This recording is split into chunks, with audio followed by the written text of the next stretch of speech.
The 2017 International Pastors and Leadership Conference is underway right now. People have come from all over the country to learn how to make their church and organization shift to the next level. You need to be here. It's so inspirational, and it's here that we can learn from others that have already gone through so much. It not only gives you strength, it gives you encouragement. There's so many things here that you can learn. What you get here, is not what you get anywhere else. Just really opens your eyes to what the Lord wants you to do in your life. The Lord gives us opportunities, and we have to take those opportunities so that He can grow us to be who we need to be. I'd say take a chance, take a shift, just do it.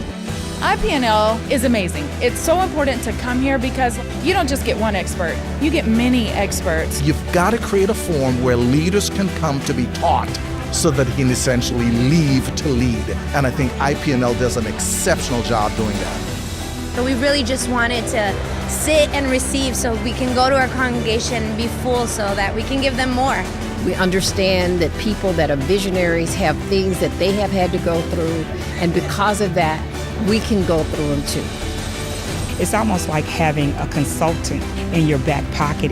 I think it's amazing. If people really felt what they felt tonight, I believe something's going to change, and I think there will be a shift in the atmosphere, and I believe I'll be able to start reporting on it very soon. Don't get me wrong, I don't want to deceive you. I think you ought to get all the education you can, and can all the education you get. I just don't think you ought to count on it to be the catalyst through which you get the glory. The education helps you when God blesses you to manage what He gave you, but nobody's going to follow you just because you're articulate, because I've met some articulate idiots.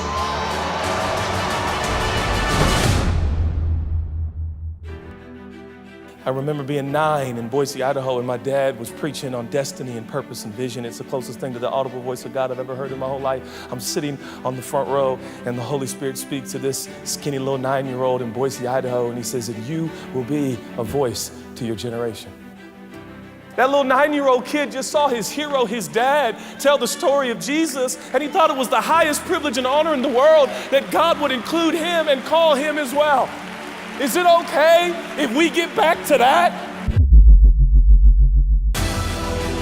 We define abortion as something that happens in a womb in a clinic.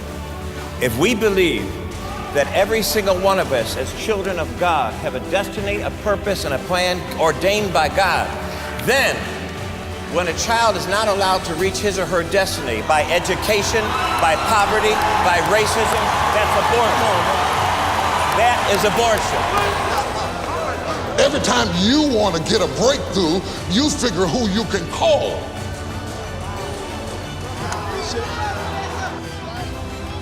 Never realizing that you were enough.